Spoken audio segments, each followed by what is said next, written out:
이 시간 은혜 받을 하나님의 말씀은 마태복음 3장 7절로 12절 말씀까지입니다.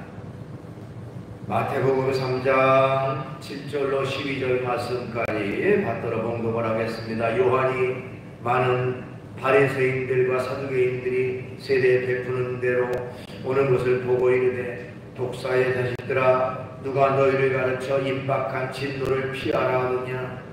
그러므로 회개에 합당한 열매를 맺고 속으로 아브라함이 우리 조상이라고 생각하지 말라.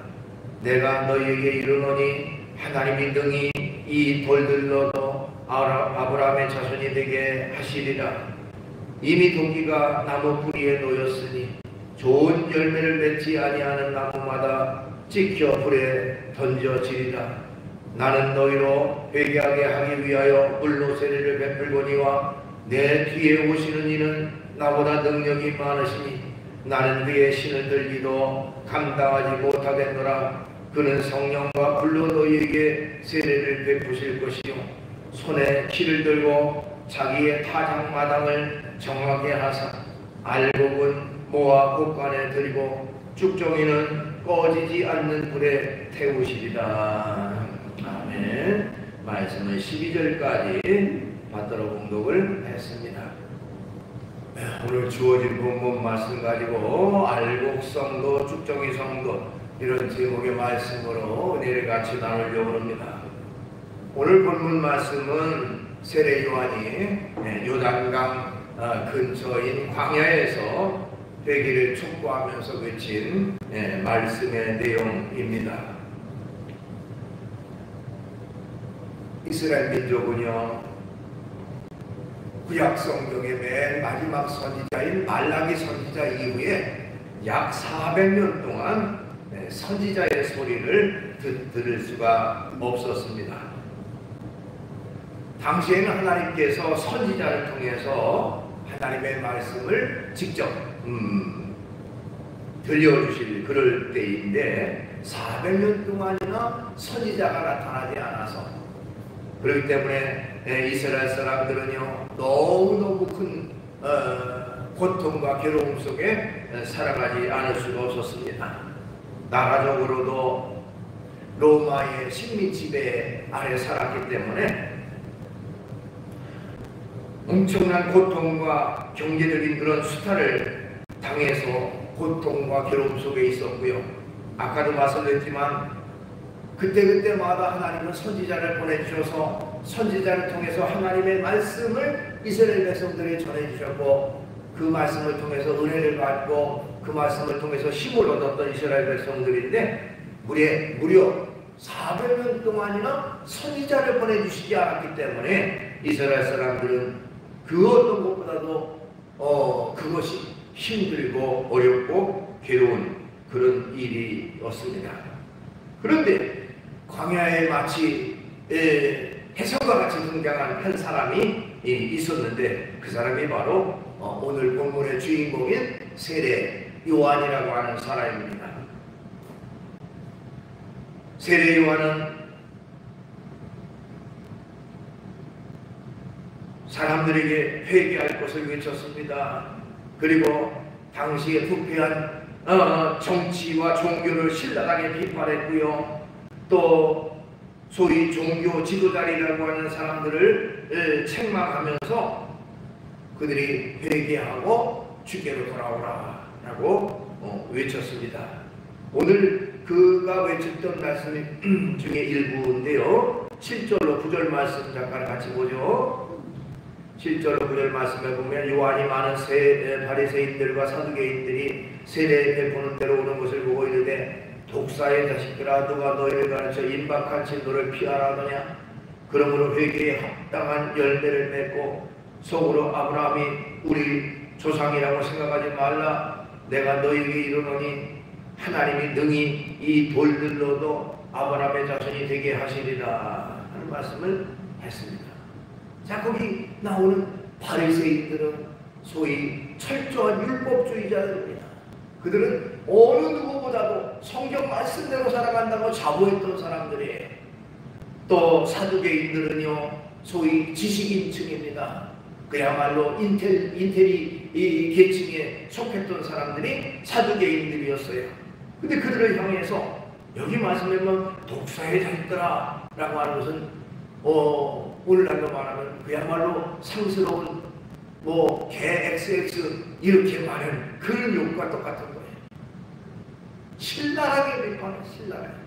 그러면서 그들이 자부심으로 삼고 있는 것 하나가 뭐냐면 아브라함이 우리의 조상이다. 우리는 아브라함의 후손이라고 하는 그거에 대해서 엄청난 자부심을 가지고 있었는데 너희들은 속으로 아브라함이 자손이라고 아브라함이 너희의 조상이라고 생각하지 말라 그러면서 이 돌들도 능히 아브라함의 자손이 되게 하신다.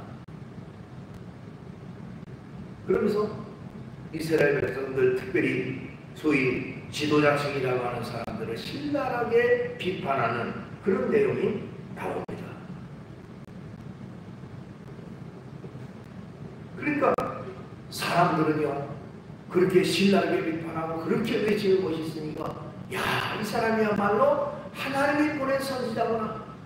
저렇게 말씀에 신이 있고 말씀이 그야말로 사람들에게 엄청난 파문을 일으킬 수가 있는가라고 많은 사람들이 몰려들게 됐다고 하는 것입니다.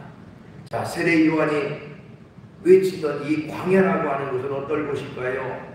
광야라고 하는 것은요 말 그대로 나무 한 그루 풀 한 폭이 제대로 자라지 못하는 그런 척박한 땅을 가르칩니다. 해발 1000m의 높은 산 언덕에서부터 땅 깊이 내려가 해저 300m까지 이르는 요단 계곡까지 가파른 언덕으로 이루어진 곳이 소위 광야라고 하는 것인데 사람들이 도저히 살 수 없는 그런 척박한 땅이었다고 합니다. 곳곳에는 전갈과 독사들이 우글대고 있습니다. 그러나 요한은 이와 같은 곳에서 생명의 말씀을 외치는 광야의 소리가 되었다고 하는 것입니다. 많은 사람들이 오늘날 이 시대를 일컬어서 광야와 같은 시대다 이렇게 말하기도 합니다.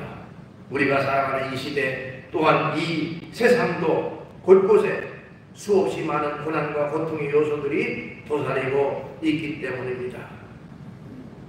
그래서 광야와 같은 세상을 우리가 지금 살아가고 있다 이런 표현을 사용하기도 합니다. 어떻게 보면 세상을 바라볼 때는 세상에는 도저히 더 이상 희망도 없고 소망도 없고 빛도 없는 그런 세상을 우리가 지금 살아가고 있다라고 생각할 수도 있습니다. 그러나 여러분 성경에는요 역설적인 말씀, 역설적인 진리의 말씀을 전하시는 곳이 많이 있는데 성경에 보니까 죄가 많은 곳에 은혜가 더 많아진다라고 하는 말씀도 있습니다. 로마서 5장 20절에 보니까 율법이 들어온 것은 범죄를 더하게 하려 함이라 그러나 죄가 더한 곳에 은혜가 더욱 넘치나니. 그러니까 그만큼 하나님은 이 죄악된 세상을 그냥 내버려 두시지 아니하고 이 세상 속에서도 하나님의 은혜를 베풀어 주시고 축복을 베풀어 주셔서 이 세상이 다시금 새롭게 달라지고 변화되고 새로워지는 그런 세상으로 만들어 주신다고 하는 것입니다. 또한 예수님께서 이 땅에 오신 것도 역시 그런 하나님의 은혜 가운데 이루어진 것입니다. 그렇죠? 죄와 사망으로 가득 찬 세상, 결국 죄의 싹슨 멸망으로 이루어질 수밖에 없었지만은 예수님을 이 땅에 보내주셔서 우리를 위해 십자가의 구원의 역사를 이루어 주심으로 말미암아 우리를 구원받고 하나님의 자녀, 하나님의 백성으로 살게 주셨고, 또 오늘날도 성령으로 우리와 함께 하셔서 우리를 걸음걸음을 인도하시는 그런 역사를 이루신 것은 바로 우리를 사랑하시고 보호하시는 하나님의 은혜라고 하는 것입니다. 그래서 일상 속에서 언제든지 하나님은 하나님의 은혜를 베풀어 주시고 하나님의 긍휼을 베풀어 주십니다. 그렇기 때문에 아무리 어려운 환경, 아무리 힘든 그런 상황 속에서 우리가 낙심하지 말아야 될 것은 그 어려움 중에도 하나님은 아시고 우리에게 필요한 은혜, 필요한 그런 환경과 역사를 이루어 주신다고 하는 사실이에요. 그래서 우리로 하여금 능히 그 어려움을 이길 수 있도록 인도하시는 분이 바로 하나님이시라고 하는 것을 우리는 분명히 깨달아야 하는 것입니다. 오늘 본문 말씀에 이 세례 요한이 또한 이제 말씀하고 있는데 특별히 12절 말씀을 보면 손에 키를 들고 자기 타작마당을 정하게 하사 알곡은 모아 곳간에 드리고 쭉종이는 꺼지지 않는 불에 태우시리라 하는 말씀이 있습니다. 소위 하나님의 심판이라고 하는 것을 우리가 여기서 엿볼 수가 있는데요. 뭐로 심판하느냐? 알곡과 쭉종이로 심판하신다, 분류하신다, 나누신다 하는 겁니다. 마치 타작마당에서 알곡과 쭉종이를 정확히 분리하듯이 또한 우리 성도들에게 알곡과 같은 성도냐 쭉종이와 같은 성도냐 하는 것을 분리하고 구분하신다는 겁니다. 그렇기 때문에 우리는 예수님을 믿되 알곡과 같은 성도가 되어서 주님의 기쁨이 되는 성도가 되어야 돼요. 반대로 알곡 성도가 아닌 쭉종이 성도가 되어서 주님을 실망시키고 주님의 마음을 아프게 하는 그런 사람이 돼서는 안 된다는 것입니다. 그러면 알곡 성도와 쭉종이 성도는 어떤 차이가 있을까 하는 것입니다. 우선 알곡은요 열매가 있지만 쭉종이는 열매가 없습니다. 알곡은 말 그대로 열매가 있는 것이죠. 그러나 쭉종이는 열매가 없는 게 쭉종이에요. 오늘 본문 10절 말씀, 이미 도끼가 나무 뿌리에 놓였으니 좋은 열매를 맺지 아니하는 나무마다 찍혀 불에 던지리라 하는 말씀이 있어요. 좋은 열매를 맺지 아니하는 나무마다. 우리 믿음의 성도들은요 하나님 앞에서 좋은 열매를 많이 맺어야 됩니다. 여러분 길을 가다 보면 과일나무에 과일이 주렁주렁 맺혀있는 모습을 보면 너무너무 아름답고 보기가 참으로 좋습니다. 마찬가지로 성경에도 우리 믿음의 성도들도 하나님 앞에서 열매를 많이 맺어야 된다. 그럼 우리가 무슨 열매를 맺습니까? 과일나무도 아닌데요. 우리 믿음의 성도들이 맺어야 될 열매들을 성경 말씀은 잘 기록하고 있어요. 갈라디아서 5장 22절 23절을 보니까 우리 믿음의 성도들이 맺어야 될 열매는 무슨 열매라는 겁니까? 사랑의 열매, 희락의 열매, 화평의 열매, 오래 참음의 열매, 자비의 열매, 양선의 열매, 충성의 열매, 온유와 절제의 열매, 이런 열매들, 즉 믿음의 사람으로서의 합당한 그런 열매들을 많이 맺힘으로 말미암아 주님을 기쁘시게 하는 그런 성도가 되어야 된다라고 성경은 우리에게 말하고 있습니다. 과일나무에 열매가 없으면 아무 의미가 없습니다. 여러분 과일나무는 무슨 나무가 곧고 튼튼해서 무슨 건축을 하는데 사용될 수 있는 그런 나무도 아닙니다. 외관이 화려해서 무슨 조경수로 사용하는 것도 아닙니다. 과일나무의 생명은 과일을 맺히는 데 있어요. 과일을 맺혀야 참 좋은 나무구나 하는 것이 판결은 나지, 아무리 나무가 크고 좋아도 과일나무에 과일이 없으면 그건 좋은 나무라고 말하지 않습니다. 과일나무의 생명은 열매 맺는 데 있습니다. 성경에 보니까요, 예수님께서 열매는 없고 잎사귀만 무성한 그런 나무를 책망하시는 내용이 나옵니다. 마태복음 21장에 보면 예수님께서 베단이라는 곳에서 예루살렘에 가시다가 시작하셨어요. 그래서 길가에 심겨진 무화과 나무를 바라보시고 무화과 나무에게서 열매를 찾기를 원했지만은 열매가 없자 예수님은 마태복음 21장 19절에 보니까 이제부터 영원토록 내가 열매를 맺지 못하리라 하는 말씀을 하시니까 그 나무가 금방 말랐다고 했습니다. 그 내용은 영적 의미가 있습니다. 우리는 주님이 기뻐하시는, 주님이 원하시는 열매를 맺어야 된다는 거예요. 우리를 통해서 주님이 열매를 보실 때 주님은 참으로 기뻐하시고 기쁘게 하시지만 열매가 없는 나무는 주님이 실망하시고 책망하실 수밖에 없다고 하는 것입니다. 성경에 보면 열매 없는 나무를 책망하는 내용이 여러 곳에 나옵니다. 마태복음 7장 19절 아름다운 열매를 맺지 아니하는 나무마다 찍혀 불에 던져지느니라. 누가복음 3장 9절 이미 도끼가 나무 뿌리에 놓였으니 좋은 열매 맺지 아니하는 나무마다 찍혀 불에 던져지리라. 요한복음 15장 2절 물은 내게 붙어 있어 열매를 맺지 아니하는 가지는 아버지께서 그것을 제거해 버리고 물은 열매를 맺는 가지는 더 열매를 맺게 하려 하여 그것을 깨끗하게 하시느니라. 하나님은 열매 맺는 것을 기뻐하십니다. 우리 믿음의 성도들이 풍성한 열매를 맺어 그것을 통해서 주님은 기뻐하시고 극좋게 하시는 것입니다. 그렇기 때문에 우리의 일상 속에서 믿음의 성도로서 주님이 기뻐하시는 믿음과 신앙의 열매를 주렁주렁 맺는 그런 우리의 삶이 있어야 되는 것입니다. 그 다음에 알곡과 쭉정이는 어떤 차이가 있느냐? 알곡은 무게가 있고요, 쭉정이는 무게가 없습니다.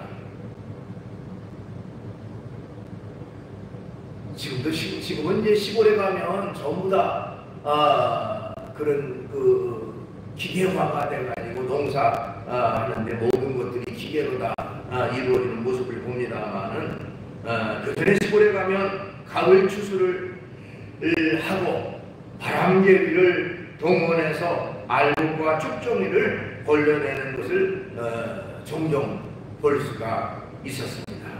바람개비를 갖다 놓고 한 사람은 바람개비를 열심히 돌리고 한 사람은 키를 가지고 거기에 곡식을 담아서 뿌리면서 뿌리면 알곡은 무거우니까 그 자리에 뚝뚝 떨어져요. 그러나 쭉정이는 저리 날아가 버립니다. 그러면 날아간 알곡과 쭉정이를 구분해서 쭉정이를 따로 모으고 알곡은 따로 모으는 모습을 우리가 종종 보았습니다. 그리고 알곡은 자루에 담아서 곳간에 드리고요, 쭉정이는 모았다가 소위 모기불로 태우는 모습을 우리가 많이 봤어요. 여기 그대로입니다. 바로 불에 사르느니라. 다니엘서 5장 25절 말씀에 보면 그런 내용이 나옵니다. 바벨론 왕이었던 이 벨사살이라고 하는 왕이요, 이스라엘 나라에 침략을 해가지고 그 당시에 예루살렘 성전을 다 이제 탈취합니다. 성전에 있는 하나님의 거룩한 기구들, 기명들, 이 성전의 안에 있는 것들을 다 탈취해요. 그래서 성전에서 가지고 있는 그릇에다가 술을 담아가지고 거기다가 술잔을 대신해서 연회를 베풀어 먹습니다. 그러니까 하나님의 거룩한 기구를 갖다가 그들이 그야말로 술자리를 버리는 술잔으로 사용했던 것이죠. 그때 갑자기 그들의 맞은편 벽에 사람의 손 하나가, 사람 손만 나타나가지고 글씨를 막 새겨 씁니다. 우리가 잘 아는 대로 메네 데겔 우바르심이라고 하는 글자를 써 넣었습니다.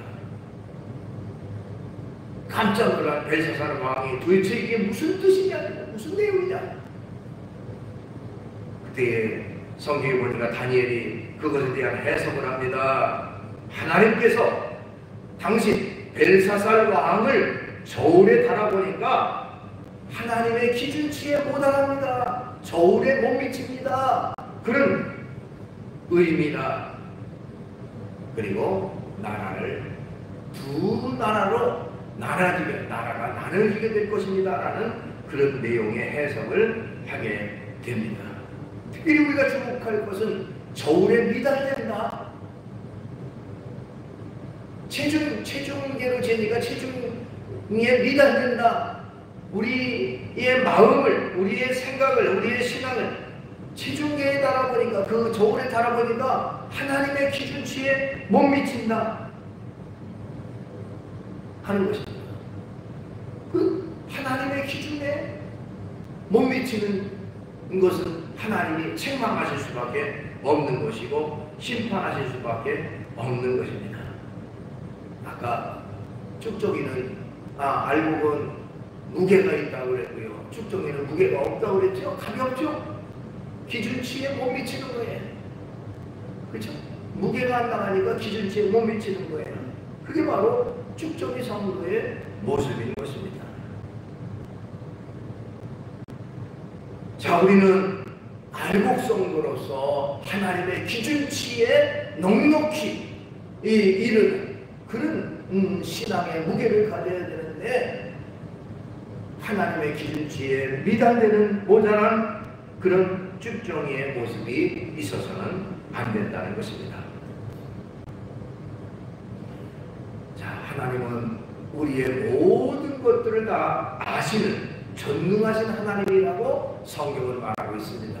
사람은 사람의 외모나 겉모습만 보고 판단하지만 하나님은 속의 모든 것까지도 다 아신다. 잠언 24장 12절에 보니까 내가 말하기를 나는 그것을 알지 못하였노라 할지라도 마음을 저울질 하시는 이가 어찌 통찰하지 못하시겠으며 내 영혼을 지키시는 이가 어찌 알지 못하시겠느냐. 그가 각 사람의 행위대로 보응하시리라 이렇게 말하고 있습니다. 마음을 저울하시는 하나님이다. 때문에 우리는 그 하나님의 저울에 과연 나의 믿음과 신앙의 무게는 어떠할까? 그 저울을 하나님이 달기를 원하시는데 내 믿음과 신앙의 무게가 쭉정이와 같은 그런 믿음이 돼서 미달되는 그런 모습은 아닐까? 우리가 알곡 성도로서 하나님의 그 저울에 넉넉히 통과하는 그런 믿음과 신앙이 우리에게 있어야 된다는 것입니다. 또 성경에는요, 저울을 갖고 심판하는 내용이 나오는데 요한계시록 6장 5절 말씀에 보니까 하나님께서 이 땅을 심판하실 때의 7년대 환란 중에 검은 말을 탄 자의 손에 저울이 있다라고 했습니다. 요한계시록 6장 5절에 보니까 셋째 인을 떼실 때에 내가 들으니 셋째 생물이 말하되 오라 하기로 내가 보니 검은 말이 나오는데 그 탄 자가 손에 저울을 가졌더라.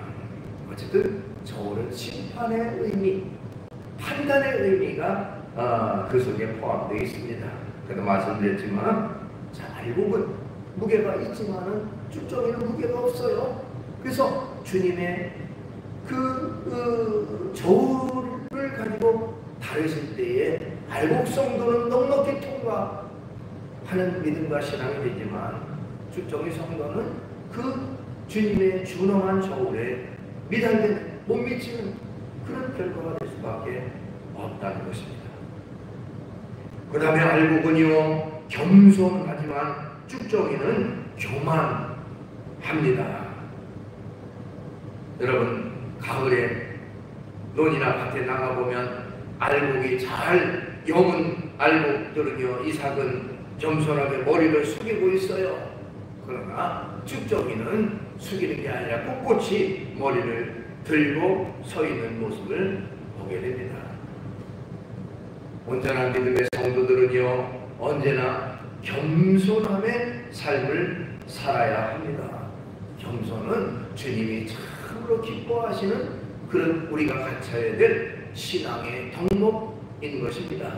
어떤 그리스도인이 중세시대 성자로 불렸던 성 어거스틴에게 찾아가서 제가 하나님 앞에 바로 살기를 원하는데 제가 갖춰야 될 덕목 가운데 가장 중요한 덕목이 어떤 것이 있습니까? 하고 질문했을 때에 그 어거스틴은 지체 없이 말하기를 첫째는 겸손입니다. 그리고 둘째도 겸손이고 셋째도 겸손입니다. 그리스도인이 갖춰야 될 덕목 중에 가장 중요한 것은 겸손입니다라는 그런 조언을 했습니다. 성경에도 많은 곳에요. 하나님은 겸손한 자에게 은혜를 베푸신다라고 기록하고 있습니다. 야고보서 4장 6절 그러나 더욱 큰 은혜를 주시나니 그러므로 이르시되 하나님이 교만한 자를 물리치시고 겸손한 자에게 은혜를 주신다였느니라. 야고보서 4장 10절 주 앞에서 낮추라 그리하면 주께서 너희를 높이시리라. 베드로전서 5장 5절로 6절 젊은 자들의 이와 같이 장로들에게 순종하고 다 서로 겸손으로 허리를 동이라. 하나님은 교만한 자를 대적하시되 겸손한 자들에게는 은혜를 주시느니라. 그러므로 하나님의 능하신 손 아래서 겸손하라. 때가 되면 너희를 높이시리라. 그런 말씀이 있어요. 겸손하라 하는 것이 성경이 우리에게 주시는 그런 가르침의 말씀인 것입니다.